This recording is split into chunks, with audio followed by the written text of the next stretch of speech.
Hello, everyone. Hi, and welcome to the Alliance of Independent Authors self-publishing podcast, self-publishing advice podcast. Today, we're talking about fiction and non-fiction, and I am here with the wonderful Sacha Black. Hi, Sacha. Hello.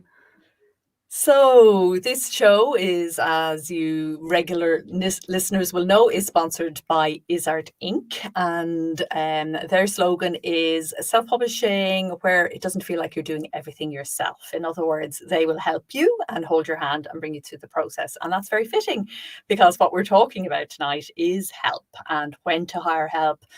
How do you know when you need it, and what kind of help do you need? Because I think maybe knowing that you need it is one thing, but knowing the kind of help that you need is what we're really going to be deep diving into here this evening. So Sacha, you're kind of in the middle of this, right?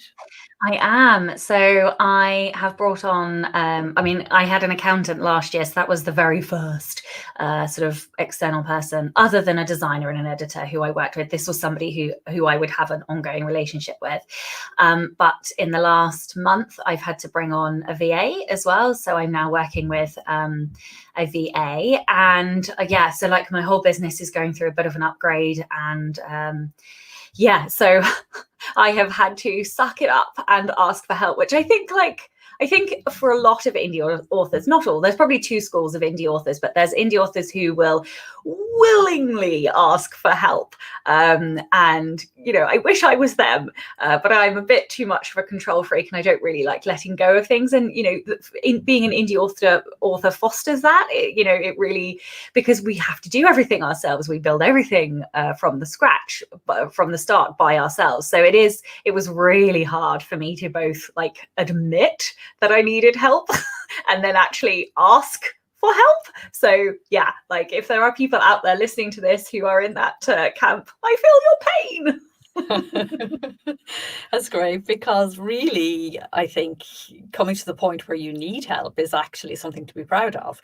It actually means there's things going on, there's activity happening, there are people who are, your business is working, you're busy, you've got more work maybe or more opportunities and you can reach out. So it is actually something probably to kind of feel good about. And what we're going to try and do, because this is actually a huge topic and could go in 1,000 different directions. So what we're going to do tonight is we're going to talk break down the different kinds of help that you might need as an indie author, and wearing the three hats that we have to wear. So I think we're all very conscious of ourselves as makers, people who make books first in the writing phase, which is a making phase, but also then in the producing of an actual book. So that's what we tend to think of as our job. But actually, there are two equally important dimensions to the job. And we have spoken about these before and no doubt will again. And there's a whole Facebook group, if any of you are interested, Facebook group called Go Creative in Business, which uses these three headings all the time to set goals and set intentions and recognize accomplishments. But number one is the maker. Number two is the manager, the person who looks after the process in your business, and your profits. So how you're doing things is in the hands of the manager. And then the marketer, the marketeer, the person who gets the sales, who goes out there. No point in making a fabulous book and having wonderful processes that produce lots of books if nobody knows about them, and if you don't actually succeed in getting money for them. So if you don't do that, you're simply not in business. So the marketeer is the person who kind of goes out there. And the way I think about it is the maker works in the business, the manager works on the business, and the marketeer grows the business. And so I like you will. that. Do you like that? Yeah, I do. I really like that. Say that again, just in case people missed it, because I think that's a really, really good way of describing it. Okay, so the maker works in the business, making what needs to be made in order to be sold. The manager works on the business and actually kind of protects the maker and the marketeer so they can do their job by having clean processes that are actually profitable, as opposed to doing lots of things that aren't. And then the marketeer grows the business. It's their job to get out there and shout about it and tell people what's going on so that people have the opportunity to actually buy. So yeah. So we are going to break it down in that way, I think, as we look Yeah. at the possible help. Before we kind of dive into those three hats that people have to wear and what help each of them might require, is there anything else we want to say as a kind of an introduction? I don't think so. Let us leap right on in then. So I think when we're thinking about help, we possibly instantly think about people, but Mm. tech and tools can be incredibly helpful also.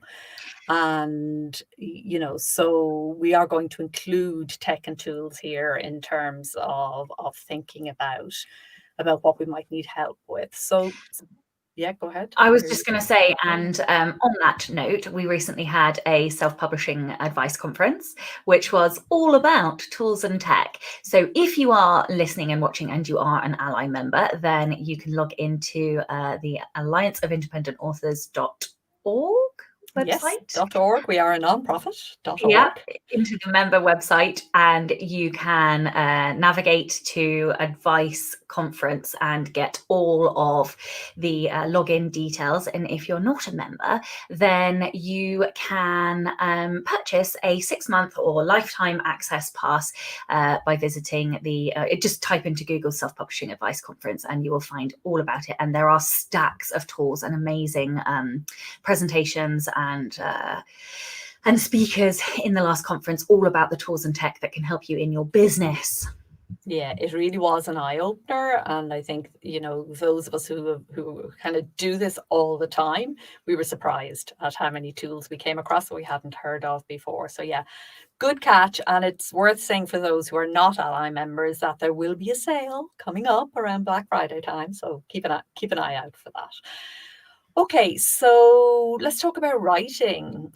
Let's begin maybe with those, the technology and the tools. Do you have things that help you to write faster, write better? Yeah, so I use Scrivener. I think a lot of people probably use Scrivener, but I draft in Scrivener and then I edit in Word just because when I draft, I write all over the place and out of order. So Scrivener helps because it has the functionality to separate scenes or chapters. So that helps me to draft, and then I chuck it into Word. And then I also use software like ProWriting Aid to help do an edit proof type edit before I send it off to an editor. What about you? Yes, I think, everything you've mentioned so far. I've also investigated Plotter, which is really good novel plotting software, plotting and planning. It just does that. It doesn't do anything else, and it does it really well. And I think this is the development that we're seeing in the indie author tools marketplace in the last couple of years, is these very specific tools for very specific parts of the process.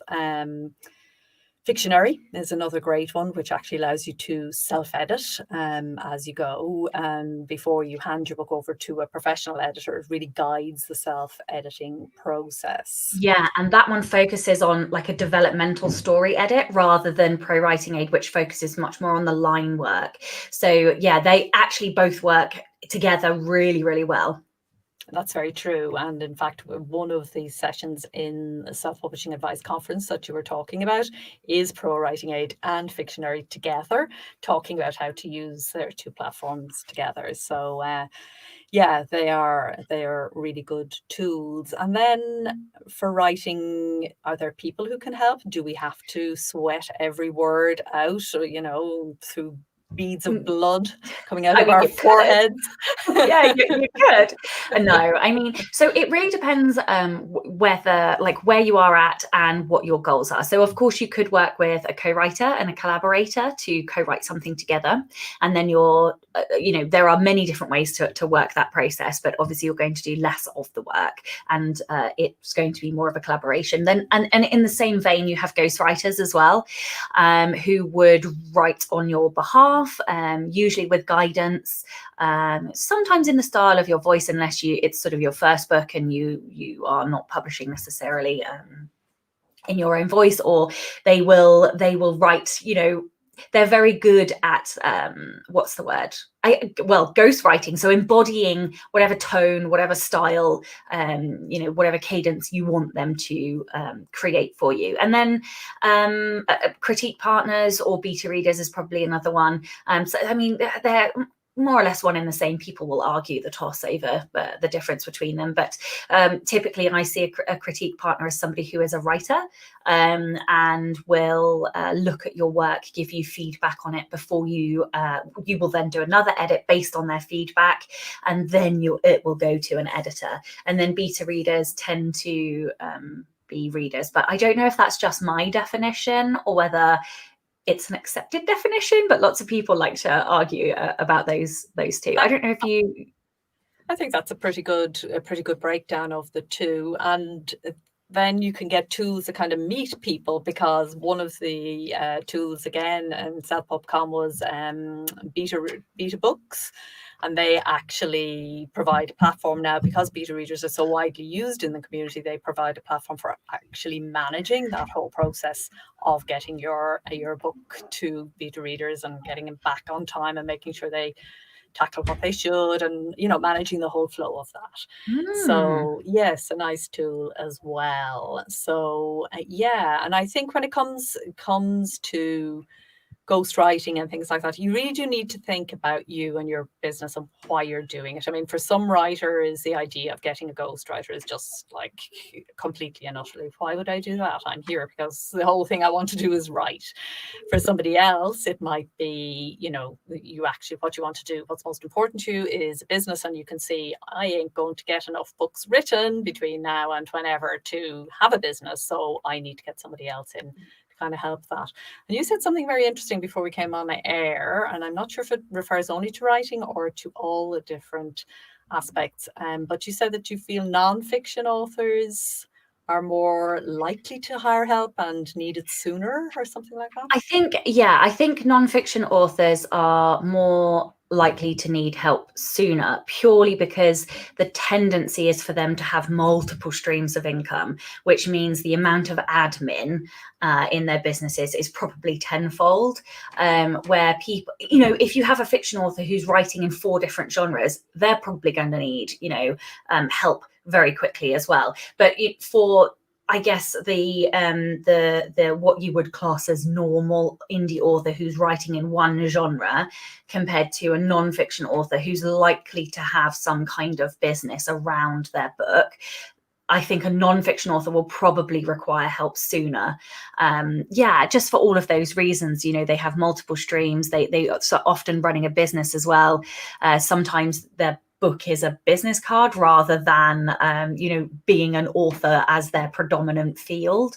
So complexity of business and ultimate aims and goals, and these are the things that you need to think about. So I think it's also worth saying that before you hire help, maybe make sure that you have simplified your business and that you're not carrying a lot of deadwood where you go off and you hire somebody who's going to help you to do things that ultimately won't be that profitable or that pleasurable, that you won't get the benefit from them. So you do need to be very clear before you hire. And it can be a great way of concentrating the mind, because when it comes to actually paying somebody to do something rather than doing it yourself, you may well find actually it's not worth it to me. And if it isn't worth it to get somebody else to do it, then why on earth are you doing it?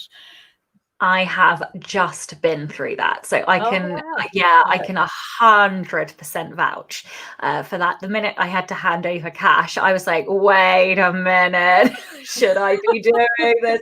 I don't enjoy doing this, but before you make it do, the first thing you have to do is assess, is it a pain point for you? And is that why you want help? I needed help because I was in pain. I wasn't enjoying some of the things that I was doing, but they were making money and therefore I couldn't not do them. You need to assess, you need to look at some kind of data or metric or statistics to show you whether or not the thing that you are asking somebody else to do is having some kind of beneficial outcome. Is it bringing you referrals or clicks? Is it making sales? Is it a social media scheduling? And so, for example, one of the things that I was doing was tweeting out loads of blog posts, based on my podcast. But actually, when I looked at the statistics, I was getting a lot more referrals from Facebook and Pinterest than I was Twitter. So actually, why bother doing it? I'm not going to pay anybody to do that. And Twitter is one of the ones that takes the longest for me to format. So I've just stopped doing it because it's not having any impact. Really, definitely that's what happens. Sweet. Very good. Okay, so when we move on then from writing into the publishing arena, I think this is where people do hire help, and hopefully are more inclined to. I hope every ally member now realizes that we need an editor, and to hire somebody, after the self-editing process, to get a professional editor as soon as you can, and the best one that you can afford. Designers, formatters, these, what you might call the production part of, just making a great book. And Ally, of course, has a directory of approved services that you can look at and be sure that you're able to assemble the perfect kind of team to put the book together. Because while we call it self-publishing, it doesn't mean that you do or can do absolutely every aspect of it yourself. And I think, Sacha, even the most DIY person is going to find areas that are not their skill set, and wasting time trying to do something that you're never going to be that good at. You really have to think about, how much your time is worth. So I think let's move on then to the processing, the actual management stuff. Jules, in a comment here, zooming in from Scotland, hi Jules, is talking about collaboration, multi-author platforms where you can get together to do things. And I think, are you particularly talking about marketing? But I think perhaps also we can help each other when it comes to those things like formatting, design, editorial. Other authors may be skilled editors, for example, or maybe skilled designers, and you can perhaps get together into a collaborative group so that you can actually manage the full production of a book between you by swapping skills if money is just not possible. The irony of this business is when you most need the money at the beginning, when you most need the help at the beginning, is when you have the least money. So you have to balance the needs out there in some way. Absolutely. No, yeah, I completely agree. So management then, processing and profits. Let's start with profits, shall we? Yeah, so I think the most obvious place you're going to need help is with your accounts. I know, and obviously in each different country, there will be different tax laws, different sets of requirements. And I and Ally always advise that you seek out professional accountancy help when it comes to your books if you are unsure. But there are many different things. So once you've got your business or separate bank account set up for your income and your business, you will then need some kind of bookkeeping system. Once you get, a couple of books or a few different streams of income, it is much easier to do that bookkeeping on a monthly basis than it is to leave it until the end of the year, which I did the first time. And it saves you a very big headache. So there are lots of bookkeeping bits of software like Xero, for example, Sage. There's various different ones. Xero, which is spelled Xero, is my favorite. That's the one that I use, and it's so intuitive. So I always recommend that. And then, of course, you can have a bookkeeper. You can hire help. They can go in. You can give like account permissions for them to do your bookkeeping on your behalf if that's something that you don't want to spend your time doing. And then at year end, if you're not an accountant or you don't know how to do your books, then you're probably going to need an accountant, which is separate to your bookkeeper. Yeah, absolutely. And I will say that if I had to do my own bookkeeping, I would never have been able to do any of this because I simply cannot do it. I don't have those skills at any level. I'm just number blind. So at the beginning, I think as authors, we don't want to invest in our business, generally speaking. And I think it is worth thinking about way up front what you do want to invest in. And again, that idea of valuing your own time and how much time, how much your time is worth, because you can be spending time doing things that you could easily, use to bring in more income, which has a higher value and is scalable over time. And you might need to buy yourself a bit of time at the beginning. You might actually need to take some sort of, I often compare us to somebody starting a restaurant or, almost any other business is going to have to invest some money up front, and in some cases a really sizable amount of money up front. Yeah. And it can be very helpful at the beginning to think about and so few authors do this, but and in fact, the more authorial you are and the more into writing you are, probably the less likely you are to think about it this way. But it is really helpful for you to take a step back and think about your production as a business, and to think about, if I had to present that to a bank manager and get a loan based on this business, does it add up? Does it make sense? Most writing businesses do. Sorry, over to you. No, I was just going to agree with you. That was actually the question. Somebody said to me, do you actually know, do you know how much it's going to cost you to hire somebody per hour? And do you know roughly, what you're earning per hour? And I hadn't actually done the math. And it wasn't until I did the math that I was like, oh, yeah, like it's really not beneficial for me doing half of the things that I'm doing, that I could pay somebody, less than my hourly earning, essentially, to do. So, yeah. And I think so many of us just assume we can't afford it because, you don't always have to hire somebody in the same country as you. You can hire somebody in a different country where the cost of living is lower. There are always ways and means of getting help on your budget. You just have to be clever and spend a little bit of time looking or asking for recommendations. Absolutely. And again, there is the Ally directory in the searchable database in the member zone. There are also really good marketplaces where you can hire help. Readsy is obviously a fantastic place, not just for editors. People tend to think of it for editors, but for lots of the other things that you might need in terms of production, particularly. There's Upwork, which I use when I want to hire somebody to do a discrete job, that isn't part of the team kind of ongoing. I use Upwork, but there's Fiverr as well. And, lots of these marketplaces where you can actually get the kind of help that we tend to need at a very reasonable price. Absolutely. So do think about doing that.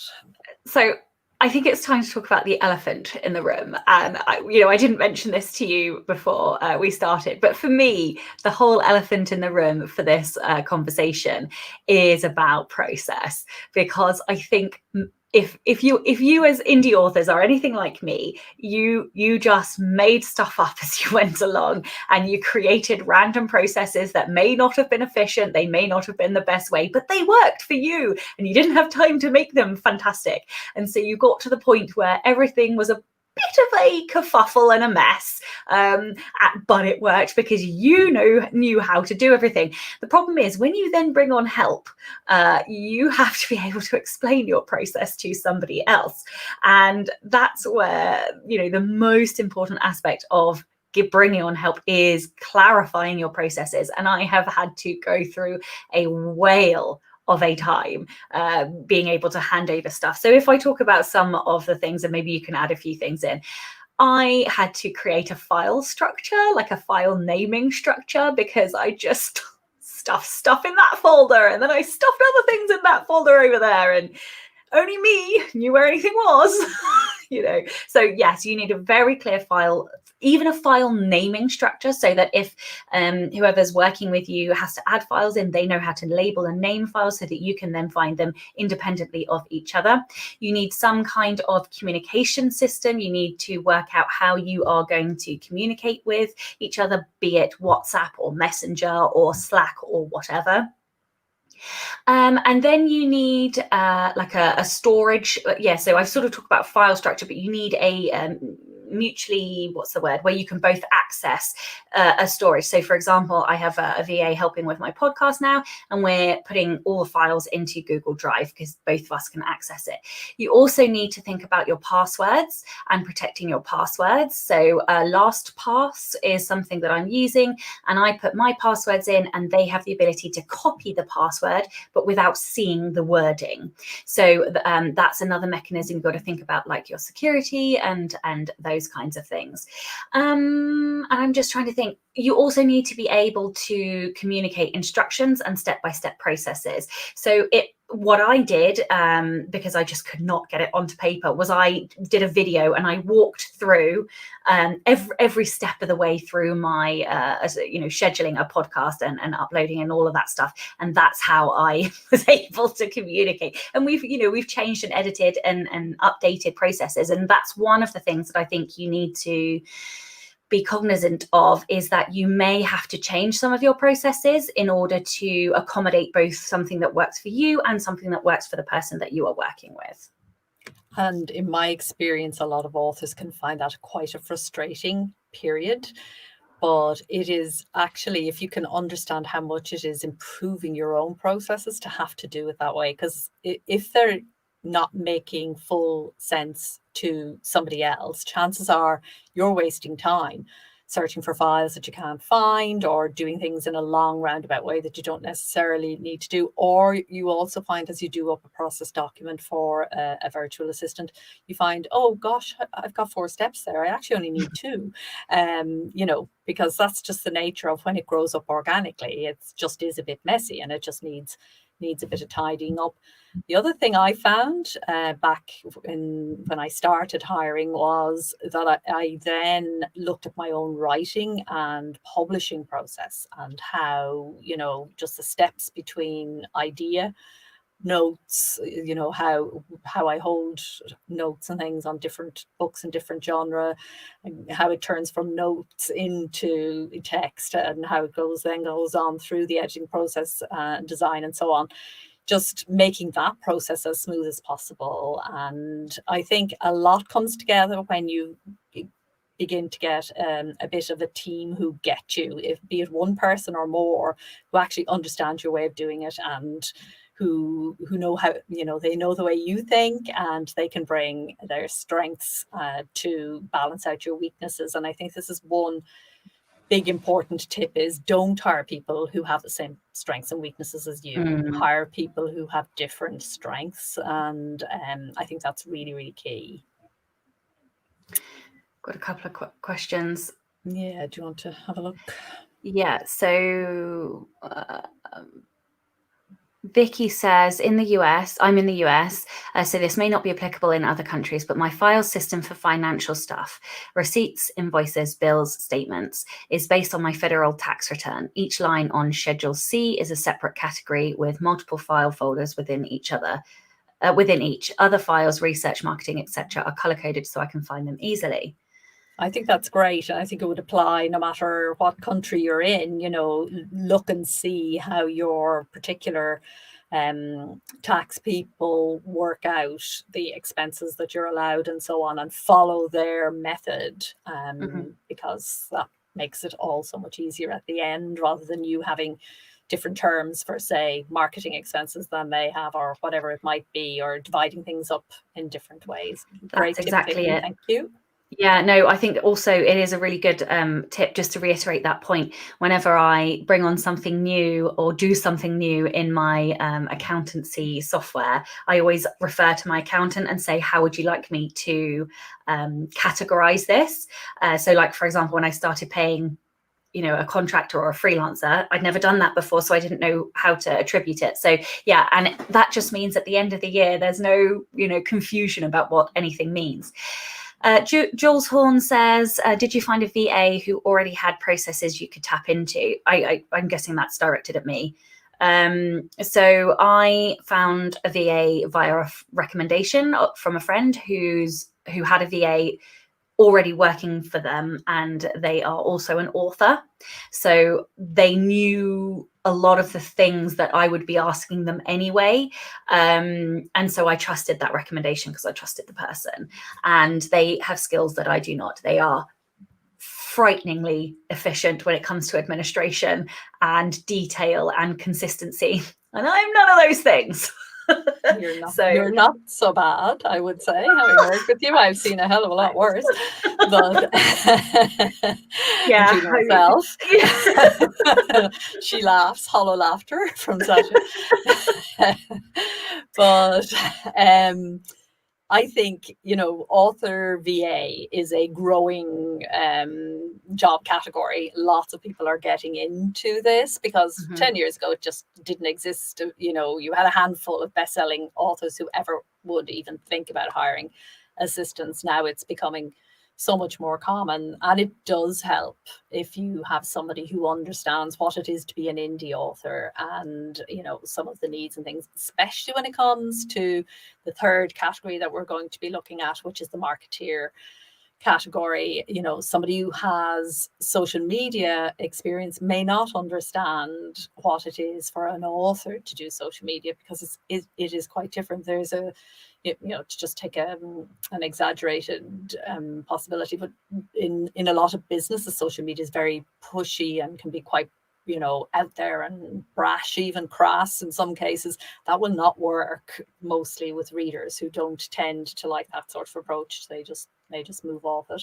So in terms of the kind of the subtle, soft stuff that's hard to communicate, and that's also so embedded in you that you may not even know how to give that instruction. It may be just so inherent to how you do things that you're not even conscious of it.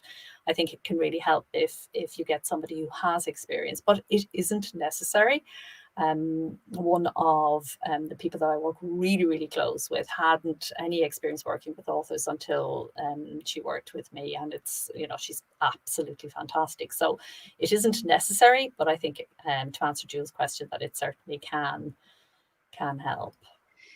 So I think there's just one other point we should probably make, and which is, with the exception of cover design and editing, I think it's important that we as authors and business owners know how to do the task we're about to ask somebody else to do, because there's a tendency that when we don't want to do something because we don't know how to do it, or we don't like doing it, before we've really mastered that action, we'll just pay and just throw money at the problem and get somebody else to deal with it. The problem with that is you are then not able to know whether or not they're doing a good job, and you're then not able to help them if they go wrong or they've broken something. So I think it's always really important, especially because we are empowered indie authors, to know how we need to do something before we then pay somebody else to do it for us, with the exception of those two I mentioned at the start.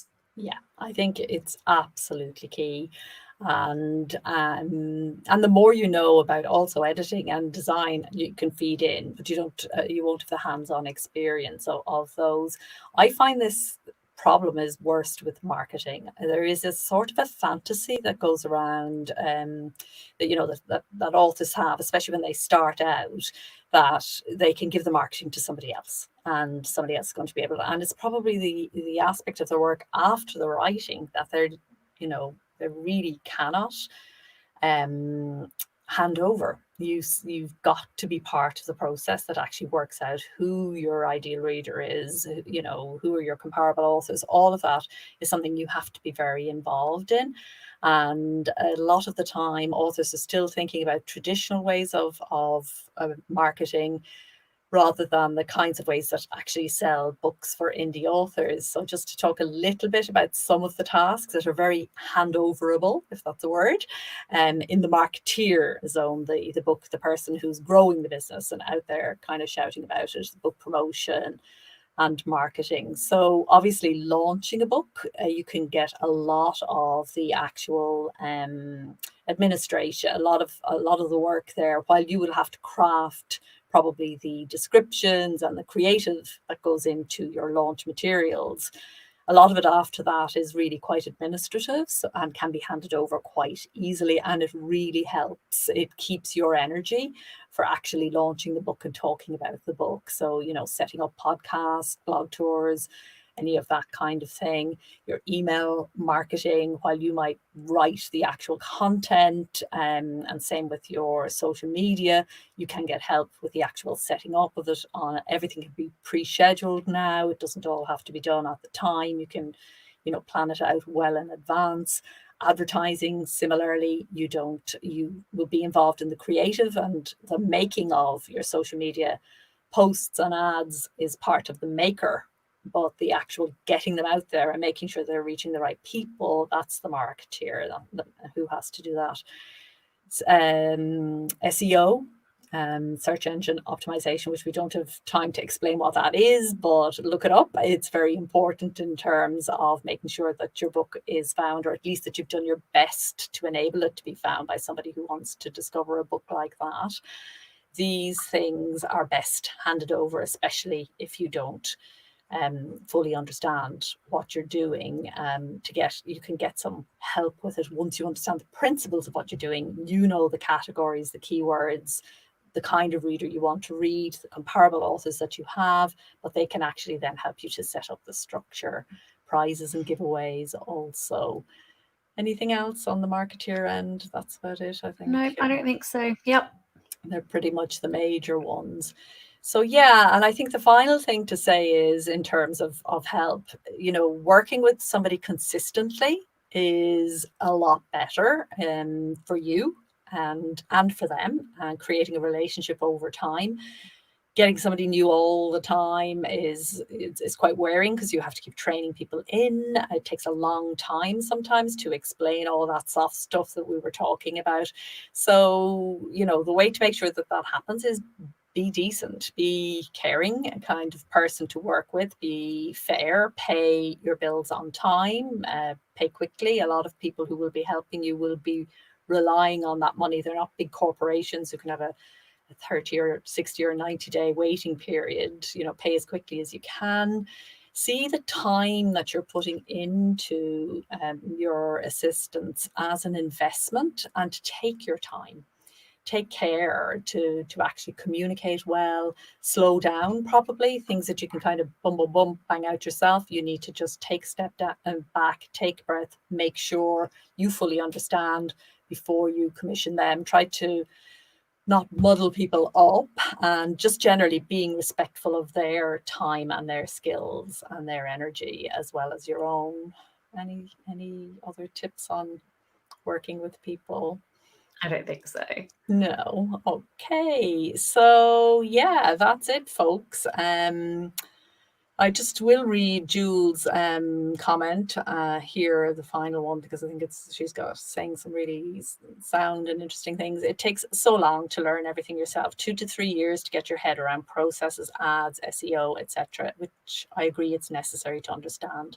So for me, it's taken that time to get to the point where scale becomes possible. Wondering how you find balance between this and the writing, which for me has taken a back seat. It's like a uni-length education, I think. I think a uni-length education is a brilliant way to think about it. I mean, it's one of the most ambitious jobs you could aspire to in this world, because it's got 3 huge skills behind it: the writing, the publishing, the business. You need to get good at all of those. How I balance, I'll ask Sacha how she balances in a minute, but how I balance is by putting the writing first. So I try to write first every day. Don't open the email, don't look at the phone, don't do anything. Just get up, do my little morning ritual, which is all kind of nicey nice, and then go straight into writing and stay there and stay with the writing. And I know when I walk away from the writing, which is, I get up at kind of ridiculous o'clock, so I can do all that, because then the day takes over and there's always something that I haven't planned for, always something unexpected coming in the door, but at least the writing is done for the day, and then I'm happy doing everything else. If I don't get the writing done, then I'm constantly thinking, I wish I was writing. So that's how I do it. What about you? Are you a morning person, an evening writer? Or? I was thinking more along the lines of like gin and chocolate for balancing. No, No, okay, not relevant. Okay, let me try again. So badly is how I manage. No, okay, wait, let me start again. If I'm honest, I think the way my brain works is that I take one project at a time, and so I guess batching is probably how I work. So I wrote 20,000 words in like 10 days, and then now I just, you know, I expunged everything from my brain, and now I need a break. I can't write, you know, for another 2 weeks. So now I'm working on website upgrades and, you know, managing my inbox and advertising and stuff like that. So for me, it's like, if I'm doing creative work, everything else falls away, and that is all I can do. So I tend to batch now. Either I'm doing creative work or I'm doing managing, businessing, marketing, that side. And that's, you know, and then there's a few things that I do every week, but for the broad, what are words? Orna, I'm struggling now. No, but I think it's interesting. We've given two completely different approaches, and they both get the words out. And really, it's about experimenting for yourself, because sometimes the way you think it's best for you may not necessarily be. So, you know, either way works, and there are other ways to do it too. And the thing is, I think, to make absolutely core and central is that the writing doesn't suffer, because what's 100% sure is that the call of the outer world is bigger and louder than the inner call to write. And it can be too easy to find, oh my God, 3 months have gone by and I haven't really written anything. And so quarterly planning is another big, important part of how I do things. I have an intention for the quarter, in under each, you know, maker, manager, marketeer, and, you know, every week I'm working on another little chunk of that intention, if you have that quarterly intention, if you like. Some weeks go well, some weeks don't, but there's enough time over a quarter to, you know, flag a bit and then catch up, or get ahead of yourself and then have a rest, or whatever. And that's really important to me, that I do kind of in my calendar see it, that it's balanced out, and that I have allocated a balanced amount of time to each of these aspects, because it's very easy for it to fall away. I've been finding more and more I'm going in an intuitive cycle. So I have, like, I've noticed I need an input phase and then an output phase. And I very much get a particular feeling or sensation when I've output as many words as I can. It doesn't mean that I don't know how the rest of the book's going to go. Just means that I haven't input enough, inspiration, books, TV, whatever, visits to museums or whatever. I haven't had enough of that in order to then go again. It's like I'm like a battery. Basically, I use all my inspiration energy and then I have to refill. I tend to go in 6-week cycles, but sometimes, like at the moment, I had a very hard sort of 2-week binge of writing, and so now I'm like empty and doing menial website updates instead. Yeah. So the point is, folks, it's never perfect. It's always a bit messy. Everything we talked about today is about recognizing that you do muddle through to some extent, and sometimes you can find people who will hold your hand and help you to muddle through a little bit better. So hope that some of those tips were useful to you. The way December falls and the way Christmas and holidays fall this year, we won't have a fiction and non-fiction podcast next month, December. We'll be back in January with a new theme and perhaps a new way of doing this. But until then, happy writing and happy publishing. And we're here as always for your email and on the Facebook forum if you have any questions or any follow-up that you want to do. The podcast will be out on the blog on Friday, and that will have the transcript, show notes, and any links to anything that we've mentioned here today. So yeah, just bye-bye, really. Bye-bye from me and bye-bye from her.